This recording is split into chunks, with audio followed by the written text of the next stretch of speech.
Hello students, मैं हरिओम अग्रवाल आप सभी का फिर से वेलकम करता हूं अपने जीनियस मैथ्स क्लासेस में। और स्टूडेंट अपन पढ़ रहे थे 9th क्लास की एनसीईआरटी मैथमेटिक्स, जिसमें अपना फर्स्ट चैप्टर चल रहा था नंबर सिस्टम, संख्या पद्धति। इस संख्या पद्धति में अपन प्रश्नावली 1.4 तक पढ़ चुके हैं। अब अपन आगे पढ़ने वाले हैं वास्तविक संख्याओं के लिए घातांक नियम। ठीक है, संख्याएं कौन सी पढ़ेंगे अपन? वास्तविक संख्याएं, क्योंकि अभी अपने चैप्टर में वास्तविक संख्याएं ही है। तो वास्तविक संख्याओं में अपने को पढ़ना है घातांक के नियम। ठीक है, कि जब वास्तविक संख्याओं में अपन घात लगाते हैं तो उन घातों को जब अपन सरल करेंगे तो कब कौन सी घात कहाँ जुड़ेगी, किधर गुणा होगी या किधर भाग लगेगा, उनके कुछ नियम है। 1, 2, 3 और 4 बेसिक 4 नियम है। इन चारों नियम को बहुत ही डिटेल से अपन समझेंगे भी। उनके एग्जाम्पल मैंने पहले ही लिख लिए ताकि आपको बहुत अच्छे से समझा सकूं, और एग्जाम्पल मैंने आपकी बुक में जो दे रखे हैं वही लिए। ठीक है, अब इनके बाद अपन फॉर्मूले बनाएंगे। इन्हीं एग्जाम्पल से कैसे फॉर्मूले बनते हैं वो भी मैं आपको सिखाने वाला हूँ। ठीक है, तो वीडियो को पूरा देखना, आपको पूरा चैप्टर आपको अच्छे से पढ़ना है। देखिए, एक मैंने एग्जाम्पल आपके लिए लिया है। जैसे ये कोई वास्तविक संख्या है a। कौन सी संख्या है? a। और इसकी ब्रैकेट के बाहर घात लगी हुई है कितनी? b, मतलब a की पावर b, a की घातांक b। इसे क्या पढ़ेंगे? a की घात b, या इसको ऐसे भी पढ़ सकते हैं a की घातांक b। ठीक है, या फिर आप इसको इंग्लिश में पढ़ें तो a की पावर, घात को क्या बोलेंगे? पावर। a की पावर कितनी है? b। या इसको ऐसे भी बोलते हैं बहुत सारे कि a tends to power b, मतलब a की पावर कहाँ तक जा रही है? b तक जा रही है। ठीक है, तो ये इसको पढ़ने के तरीके हो गए। हम इसको a की घात b ऐसा भी बोलेंगे, a की पावर b भी बोलेंगे। ठीक है, तो ये हो गया इनका पढ़ने का तरीका। अब देखिए, इन्हीं के कुछ एग्जाम्पल अपन ने लिए हैं, 4 एग्जाम्पल, जिसमें फर्स्ट देखिए आप क्या दिया हुआ है। एक संख्या है 17 जिसकी घात कितनी है? 2। एक दूसरी संख्या है 17, उसकी घात कितनी है? 5। इन दोनों को अपने को गुणा करना है। ठीक है, अभी देखिए, अगर यहाँ पे घात नहीं होती, जैसे यहाँ 2 घात नहीं है और यहाँ 5 घात नहीं है, तो क्या करते? 17 को 17 से गुणा करना था तो गुणा अपन कर लेते, मतलब 17 का स्क्वायर, 17 की घात 2 हो जाता। लेकिन 17 की घात यहाँ पे 2 है और यहाँ पे कितनी है? 5 है। तो कैसे हल करेंगे?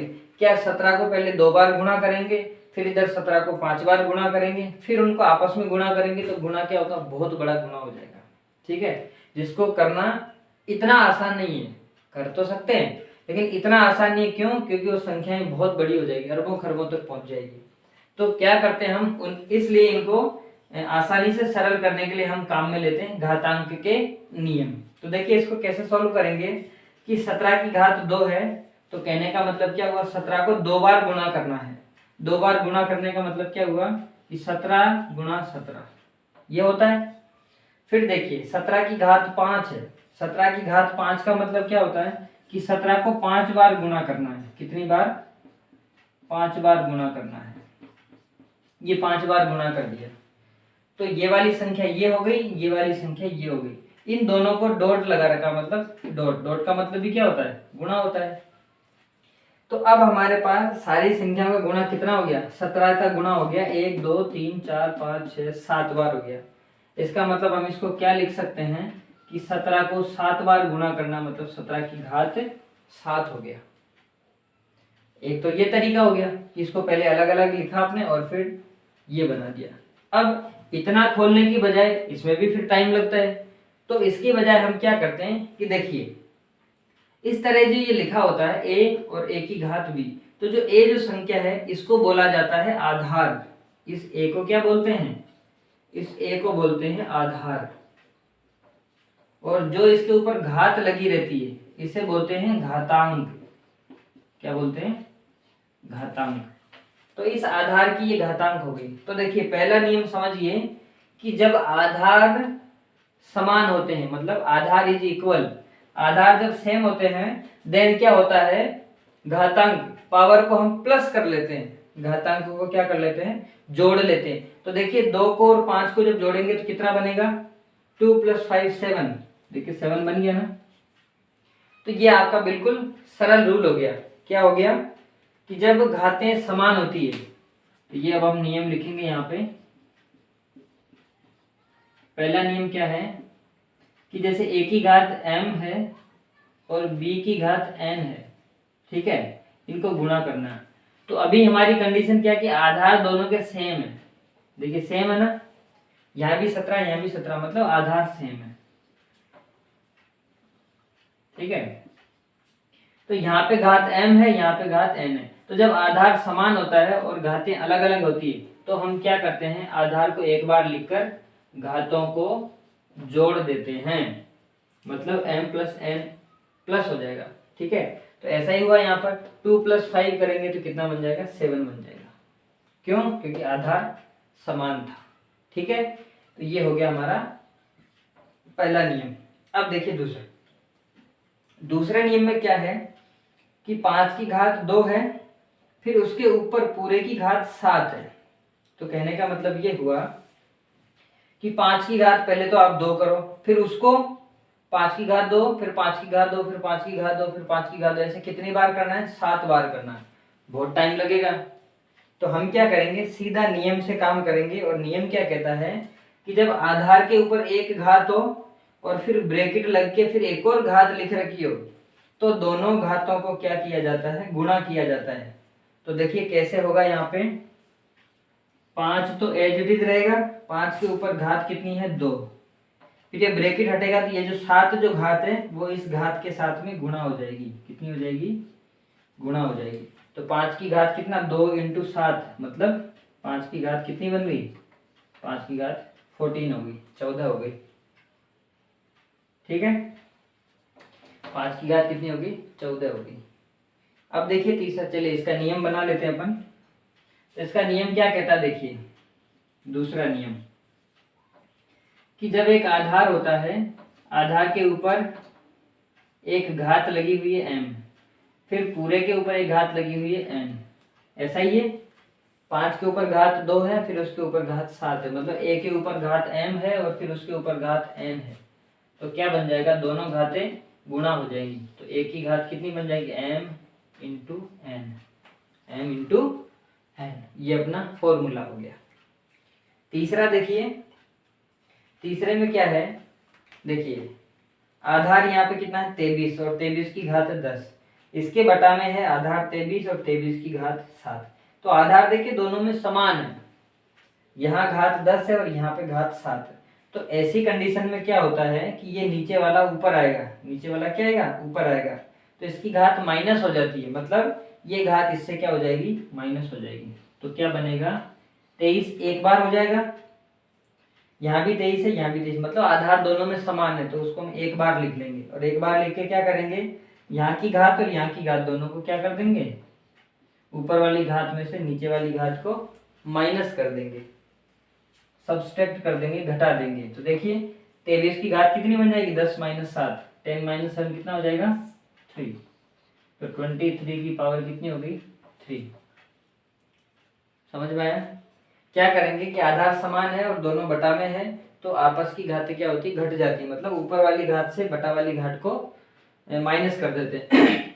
तो देखिए थर्ड रूल क्या बन गया अपना, तीसरा रूल, कि जैसे a की घात क्या है, m है, इसके बटा में a की घात n है, तो क्या बन जाएगा, a को एक ही बार लिखेंगे और m में से n को माइनस कर लेंगे, m - n बन जाएगा, ठीक है। चलिए अब चौथा देखिए, चौथा यहाँ है, क्या कह रहा है चौथा, चौथे में क्या है कि 7 की घात 3 है और 9 की घात 3 है। अब यहाँ पे क्या, घातें सेम है, घातांक सेम है, लेकिन जो आधार है दोनों आधार अलग अलग है। तो क्या करते हैं, ऐसी सिचुएशन में दोनों आधार गुणा हो जाते हैं और घात एक बार बन जाती है। तो क्या होगा, 7 × 9 हो जाएगा और घात क्या हो जाएगी, एक बार बन जाएगी। मतलब ये क्या हो गया कि 7 की घात भी 3 हो गया और 9 की घात भी 3 हो गया, दोनों गुणा हो रहे हैं। ऐसा ही तो था कि कि 7 की घात 3 और 9 की घात 3 दोनों को हम गुणा कर रहे थे, तो दोनों को गुणा कर दिया और घात को एक बार लिख दिया, तो वो दोनों पे ही काम कर रही है।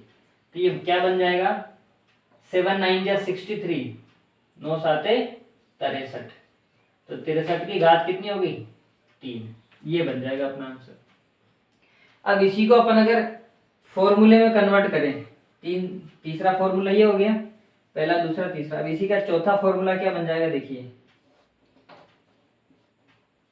तो चौथा फॉर्मूला किस तरह से बनेगा कि एक आधार ये है कि a की घात क्या है m है, फिर उसके गुणा में है b और b की घात कितनी है m है, दोनों बार घातें क्या है सेम है। तो इनका क्या बनेगा कि दोनों आधार को हम गुणा कर लेंगे, a गुणा b कर देंगे और घात एक बार लगा देंगे ऊपर m। इस तरह से ये फॉर्मूला बन जाता है। ठीक है, तो आई होप आपको बहुत अच्छे से चारों घातांक के नियम समझ में आए होंगे। एक बार फिर से मैं आपको रिवाइज करवा देता हूँ कि चारों नियम क्या कहते हैं। घातांक का पहला नियम कि आधार समान होते हैं तो घातें जुड़ जाती है गुणा में होने पर, और एक आधार के ऊपर एक घात फिर उसके ऊपर एक और घात हो तो घाते घाते क्या हो जाती है गुणा हो जाती है। दोनों बटा में आधार सेम हो तो उसको एक बार करके घातों को क्या करते हैं घटा देते हैं, ऊपर वाली घात में से नीचे वाली घात को घटा देंगे। आधार अलग अलग है और घात समान है तो दोनों आधार गुणा हो जाएंगे और घात को एक बार लगा देंगे। इन चारों के उदाहरण आपके सामने हैं।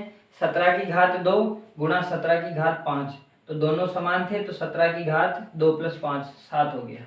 ठीक है, 17 की घात क्या हो जाएगा, इसकी जगह आप ये भी लिख सकते हो, ये तो मैंने आपको समझाने की डिटेल से खोला था, बाकी रूल्स के हिसाब से क्या होगा कि 17 की घात 2 + 17 की घात 5, तो 2 + 5 डायरेक्ट क्या बन जाएगा 17 की घात 7 बन जाएगा।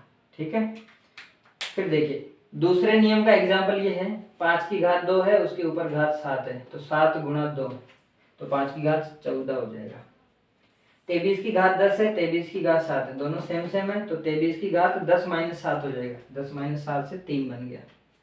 चौथा देखो 7 की घात 3 है 9 की घात 3 है, घात समान है आधार अलग अलग है तो दोनों आधार क्या होंगे गुणा हो जाएंगे, तो 7 नाम 63, 63 के ऊपर घात लग जाएगी 3। ठीक है, तो उम्मीद करता हूँ आपको बहुत अच्छे से समझ में आ गया, मैंने रिवाइज भी करवा दिया। फिर भी अगर आपके कोई किसी तरह का डाउट हो जाता है तो आप कमेंट सेक्शन में जरूर लिखिए, अगले वीडियो में मैं उसका सॉर्ट आउट जरूर करवाऊंगा।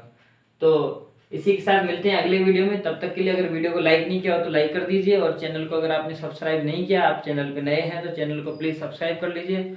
और आपको एक काम और करना है कि जिस तरह से फ़ायदा आप इस क्लास का ले रहे हो अपने सारे फ्रेंड्स को, रिश्तेदारों को, भाई बहनों को इस क्लास का फ़ायदा आपको दिलवाना, तो सभी के साथ इस क्लास को शेयर करना। तब तक के लिए मिलते हैं अगले वीडियो में, थैंक यू।